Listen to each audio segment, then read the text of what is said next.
Shalom, shalom. First and foremost, I want to send all praises to Yahweh, Bahashem, Yahushai, Bahashem, Yakar, Kadash, Barakatah. This is your boy Azar coming at you from the GMS Miami camp, and I'm gonna do a lesson on righteousness, and I'm going to start off at John 3rd chapter. Well, actually, I'm going to go into the definition of righteousness. Okay, righteous. Definition of righteousness. Righteous acting right, morally right, justifiable. Okay. Now I also looked up the word justifiable. To prove or to show to be just, right, reasonable, to show a sufficient lawful reason for an act done. And I think that's the best definition: to show a sufficient lawful reason for an act done. Okay. Righteousness is an act. It's a righteous act. Okay. And the Most High wants us to be righteous. And, being that we're in these filthy bodies, we can't be righteous right now. Totally righteous. We can be righteous on some things, but some things we can't be righteous on because we're still in bondage. We're not perfect. We're in these filthy bodies. But the most Yahweh Shai is righteous. He's the epitome of righteous. He's our role model for righteousness, and that's why we do our best to follow the laws, statutes, and commandments to the best of our ability, because we want to be like him. Okay. I'm gonna bring out some Bible verses. This is the book of John, 1 John 3rd chapter 7th verse. Little children, let no man deceive you. He that doeth righteousness is righteous, even as he is righteous. Okay. Don't be deceived by these so-called televangelist ministers and black consciousness people, politicians and stuff. They can deceive you. Let no man deceive you. Okay. Let no man deceive you. Just because a person has a lot of money doesn't mean they're righteous. Just because a man is poor does not mean he's unrighteous. Okay? A lot of people put a label on other people by what they have, like what disease they have or whatever, or some kind of affliction or financial crisis they may be going through, or their financial situation. Just because a man is rich doesn't mean he's righteous. Okay? It doesn't mean a thing. You don't know what he's doing to get that money. He could be killing people. He could be stealing from people, good people, So let no man deceive you that doeth righteousness. Okay? Just like some of the brothers on the highways and the hedges. I mean, they might not have the best jobs in the world, but they're doing a righteous act by trying their best to obey the law, statutes, and commandments, and also going out there on the highways and the hedges to preach this truth. Okay. Let's go to the book of Psalm 106 and 3. Blessed are they that keep and he that doeth righteousness at all times. Okay. Now, like I said, we're not going to be able to be righteous all the time on this side because we're filthy. We're in bondage. We can only do so much. But the only thing we can do is follow the laws and statutes to the best of our ability. We can fellowship as required by the elders. Go to camp, get to camp on time. The brothers that are over you try to do what they say in righteousness. Know when to speak, know when to be quiet, know when to listen. You got to be circumspect.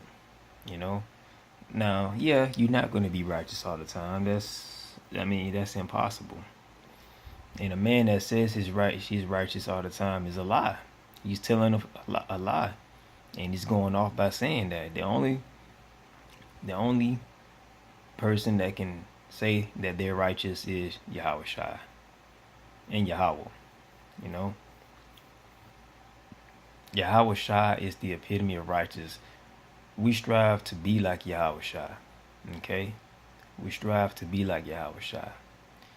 And when you get into the truth, man, you know, it's gonna be hard. It's gonna be hard to be righteous. You're gonna go off without knowing you went off. Some of the brothers are gonna correct you. Um, I know for me, I've gone off many times, gotten rebuked, cut. But the only thing you can do, man, is let those cuts heal and know not to do it again, Lord willing, and just try to be as righteous as you can. You know, when you first come in this thing, you know, it's you know, it's fun, you know. Then you go up in other levels, and then at one point, the tough love is gonna have to kick in. You know, you're gonna have brothers that's gonna rebuke you and stuff like that. They're gonna let you do your thing for a certain period of time, depending on what camp you're in. And then when the time comes, man, hey, they're gonna let you know you gotta buckle down. You know, hey, it's time to build up. You know, it's time to righteous up. You know what I mean? And I'm gonna tell you like this, brother. Don't be over righteous. Okay? Don't be over righteous. If you be over righteous, you'll be going off and you might stress yourself out, man. You don't want to stress yourself out in this truth. Okay? What you want to do is you want to keep everything balanced to the best of your ability. Um, Try not to take in too much information at one time. Um, Balance your time out with your family and this truth. You know, everything has to revolve around this truth. That's what one of the brothers told me. Okay? Um, you just got to work out that balance.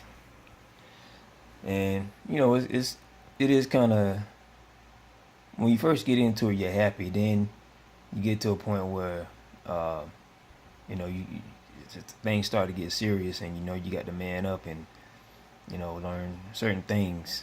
You know what I mean? Um, and you know it would be a little bit easier if we had like a school to go to. Um, I know me planning academic stuff. You know, I'm not really good at that. Now I'm real good at planning my meals and my workout and stuff like that. You know, that's bills. But when it comes to like academics and things of that nature, that's when that's when my weakness comes in. But I have other brothers that I can ask. Okay, they help me be righteous. Okay, how can I do this and be righteous? How can I do that and be righteous? Will I go off if I do this? Am I still righteous if I do this? You know, you got to utilize your sources. And that's why it's important to hang around the Akim, so you can get a rundown, a breakdown on certain scriptures that you can apply to your righteous living with Yahweh Shai. I mean, like I said, you're not gonna always be righteous, but strive for it. Strive for it. Okay, let's go down to verse 1 Peter 3:14. But ye suffer for righteousness' sake. Happy are ye. Be not afraid of their terror, neither be troubled. There's going to come a point in time we're going to have to suffer for Yahweh Shai. And some fellas are going through it now, actually, suffering for Yahweh by Hashem Yahweh Shai. Your family turned against you, friends. Be ye, but ye suffer for righteousness' sake. Okay? Doing martial law, a lot of brothers are going to suffer. A lot of brothers are going to suffer for being righteous. When that chip come out, a lot of brothers might lose their jobs, including myself. I work with the county, we're contracted with the county, but Lord willing, and I say this as a man, Lord willing, if they come at me with that chip, I might have to walk away and find something else, because I know if I take that chip, then the Most High is going to destroy me, and I don't want that to happen. Okay, be ye suffer for righteous sake. Happy are we, and be not afraid of their terror, neither be troubled. So when you suffer for Yahweh Shai's sake, don't be afraid. Don't be troubled. I mean, you might have to ask for the faith not to be troubled and the strength not to be troubled. Because, Yahweh Shai got your back. Even if you die. Even if you die, he got your back. I mean, sometimes it scares me what the Most High allows. It's like I got the faith, but what he allows, man. You feel me? But anyway, this is your boy Izar coming at you from the GMS Miami camp. I hope this lesson about righteousness was edifying. Till next time, Shalom.